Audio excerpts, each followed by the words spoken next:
नमस्ते विद्यार्थी मित्रमैत्रिणींनो, कसे आहात सगळे? मी सौ एस व्ही पाटील मॅडम. आपण अभ्यासतोय इयत्ता 11वी अर्थशास्त्र प्रकरण पहिले, अर्थशास्त्रातील मूलभूत संकल्पना. यापूर्वी तुम्ही सौ पी पी पाटील मॅडम यांच्याकडून गरजांची वैशिष्ट्ये शिकला आहात.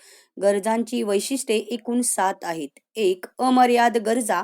2. गरजा या पुनरुद्भवी असतात. 3. गरजा वयानुसार बदलतात. 4. गरजा लिंगभेदानुसार बदलतात. 5. गरजा पसंतीक्रमानुसार बदलतात. 6. गरजा हवामानानुसार बदलतात. 7. गरजा संस्कृतीनुसार बदलतात. आज आपण या गरजांचे वर्गीकरण अभ्यासणार आहोत. 3 मुख्य प्रकारांमध्ये याचे वर्गीकरण केलेले आहे. या गरजांच्या वर्गीकरणाचे प्रकार आपल्याला स्क्रीनवर दिसत आहेत. त्यातील पहिला आहे आर्थिक आणि आर्थिकेतर गरजा. आर्थिक म्हणजे पैशावर अवलंबून असलेल्या गरजा आणि आर्थिकेतर म्हणजे पैशावर अवलंबून नसलेल्या गरजा. आर्थिक गरजाची व्याख्या: ज्या गरजा पूर्ण करण्यासाठी पैसे मोजावे लागतात किंवा पैशाच्या मोबदल्यात अशा गरजा पूर्ण होतात, अशा गरजांना आर्थिक गरजा असे म्हणता येते. उदाहरणार्थ अन्नधान्य, कापड, जमीन, औषधे, मोटरसायकल, पुस्तके इत्यादी. म्हणजेच सगळ्याच उपभोग्य वस्तू आपण पैशाच्या सहाय्याने विकत घेतो. उदाहरणार्थ कपडे असतील, अन्नपदार्थ असतील, फॅन, टीव्ही, फ्रीज या जेवढ्या वस्तू आपल्याला आवश्यक आहेत, या वस्तू आपण पैसे देऊन विकत घेतलेल्या आहेत. आणि म्हणून पैसे देऊन ज्या वस्तू आपण विकत घेतल्या, आपल्या गरजांची पूर्तता केली, या पद्धतीच्या गरजांना आपण आर्थिक गरजा असे म्हणतो. कारण यामध्ये पैशाच्या सहाय्याने या गरजा भागवता येतात किंवा भागवल्या जातात. तर दुसरे आहे आर्थिकेतर गरजा. आर्थिकेतर गरजांची व्याख्या: ज्या गरजा पैशांशिवाय भागवता येतात किंवा ज्या गरजांचा मोबदला पैशामध्ये द्यावा लागत नाही, अशा गरजांना आर्थिकेतर गरजा असे म्हणतात. उदाहरणार्थ स्वच्छ हवा, सूर्यप्रकाश इत्यादी. तुम्ही म्हणाल, आम्हाला कुठे स्वच्छ हवेची गरज आहे? तर प्रत्येकाला स्वच्छ हवेची आणि सूर्यप्रकाशाची गरज आहे. सूर्यप्रकाशामध्ये विटॅमिन डी असते, जे आपल्या आरोग्यासाठी खूप आवश्यक असते.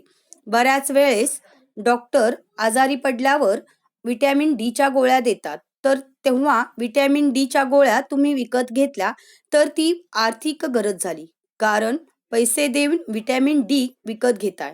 याच्याऐवजी जर रोज सकाळी तुम्ही स्वच्छ हवेमध्ये आणि सूर्यप्रकाशामध्ये जात असाल तर विटॅमिन डी आपल्या शरीराला आपोआप मिळते. याच्यासाठी कोणतेही पैसे देण्याची गरज लागत नाही. आणि म्हणून सूर्यप्रकाश ही आपल्याला आवश्यक अशी गरज आहे.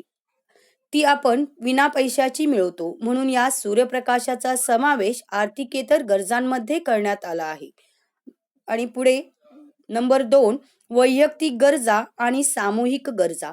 वैयक्तिक म्हणजे एक आणि सामूहिक म्हणजे अनेक. वैयक्तिक म्हणजे एका व्यक्तीच्या गरजा आणि सामूहिक म्हणजे सर्वांच्या एकत्रित गरजा.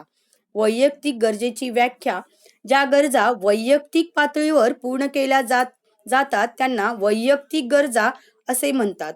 उदाहरणार्थ शिक्षकांसाठी खडू डस्टर, न्यायाधीशांचा कोट, डॉक्टरांचा स्टेथोस्कोप इत्यादी. ह्या वैयक्तिक गरजा आहेत, कारण दुसऱ्या व्यक्तीला ह्याची फारशी गरज भासत नाही. म्हणजे कोणताही सामान्य व्यक्ती स्टेथोस्कोप घालून तुमच्या हृदयाचे ठोके मोजणार नाही. ती कधीच कोणाला गरज लागत नाही. पण डॉक्टरांना मात्र हे अतिशय आवश्यक आहे आणि म्हणून डॉक्टर स्टेथोस्कोपचा वापर करून रुग्ण तपासतात. त्यामुळे ही एक वैयक्तिक गरज आहे. तसेच न्यायाधीश कोट घालून आपले निर्णय देतात किंवा न्यायालयात जातात, ही सुद्धा त्यांची वैयक्तिक गरज आहे. एका व्यक्तीच्या ज्या गरजा आहेत त्यांना आपण वैयक्तिक गरजा म्हणून संबोधू शकतो. तर यामधील दुसरी गरज सामूहिक गरजा.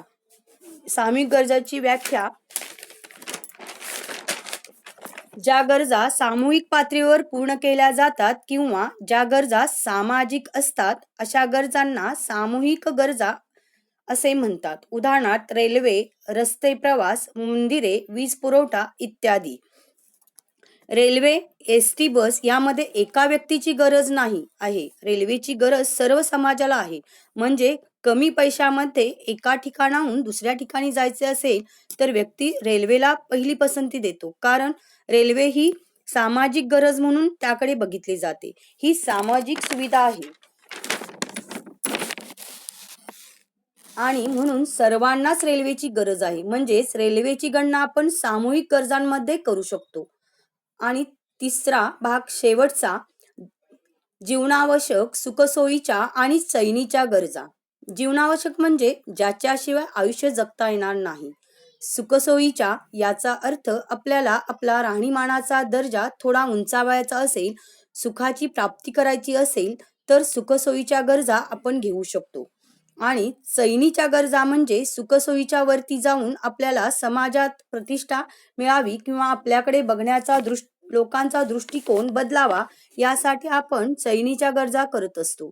यामधील पहिली गरज जीवनावश्यक गरज. जीवनावश्यक गरजेची व्याख्या, माणसाला जीवन जगण्यासाठी अत्यावश्यक असणाऱ्या गरजा म्हणजे जीवनावश्यक गरजा होय. उदाहरणार्थ अन्न, वस्त्र, निवारा, शिक्षण, आरोग्य. अन्न जीवनावश्यक आहे, वस्त्र जीवनावश्यक आहे, निवारा जीवनावश्यक आहे, तसेच शिक्षण व चांगले आरोग्य ही सुद्धा जीवनावश्यक गरज आहे. ही मूलभूत गरज आहे. प्रत्येकालाच या गोष्टी अति आवश्यक आहेत. म्हणून यांचा समावेश जीवनावश्यक गरजांमध्ये करण्यात आला आहे. तसेच दुसऱ्या पद्धतीची गरज आहे सुखसोयीच्या गरजा. सुखसोयीच्या गरजांची व्याख्या, ज्या गरजा माणसाला सुख समाधान देतात त्यांना सुखसोयीच्या गरजा असे म्हणतात. म्हणजे आपल्या सुख मिळतंय, आपल्याला थोडासा आराम मिळतो, कष्टापासून थोडी आपली सुटका करते, अशा ज्या गरजा आहेत त्यांना आपण सुखसोयीच्या गरजा असे म्हणू शकतो. उदाहरणार्थ धुलाई मशीन म्हणजेच वॉशिंग मशीन, टीव्ही, फ्रीज इत्यादी. कपडे धुणे हे आपण पूर्वीपासून करत आलो आहोत, परंतु आपल्याला सुख हवे आहे आणि कपडे धुण्याचा त्रास आपल्याला नको आहे तर आपण वॉशिंग मशीन आणू शकतो. आणि अशा पद्धतीने थोडे चांगले राहणीमान, थोड्या चांगल्या गरजांचे आयुष्य जगण्यासाठी आपण ज्या वस्तूंची मागणी करतो, ज्या वस्तू आपण वापरतो त्यांना आपण सुखसोयीच्या गरजा असे म्हणू शकतो. आणि शेवटचा आहे 3 नंबर, चैनीच्या गरजा. चैनीच्या गरजांची व्याख्या, ज्या गरजांमुळे माणसांना सामाजिक प्रतिष्ठा व आनंद मिळतो त्यांना चैनीच्या गरजा असे म्हणतात. आनंद आणि प्रतिष्ठा म्हणजे लोकांनी आपल्याकडे प्रतिष्ठेच्या दृष्टिकोनातून बघावे, आपला स्टेटस काहीतरी वरती आहे असे वाटावे म्हणून काही गरजा व्यक्ती निर्माण करत असतो. गरजा म्हणजे काय तर असमाधानाची जाणीव त्याला होत असते. याच्यासाठी तो फर्निचरयुक्त घरात राहतो किंवा मोठी गाडी घेतो, त्याच्यामध्ये एसी पासून सर्व सुविधा असतील किंवा ब्रँडेड कपडे, चप्पल, सोन्याचे आभूषणे वापरतो आणि अशा पद्धतीने आपण खूप श्रीमंत आहोत असे दाखवतो, ज्याचं खरं तर जीवनावश्यक म्हणून उपयोग अतिशय कमी आहे किंवा त्याची फारशी गरज नाही आहे. पण प्रतिष्ठा मिळावी हा आणि आपल्याला आपला स्टेटस वरच्या दर्जाचा आहे असे लोकांना दिसावे म्हणून ज्या गरजा असतात त्या गरजांचा समावेश चैनीच्या गरजांमध्ये आपण करत असतो.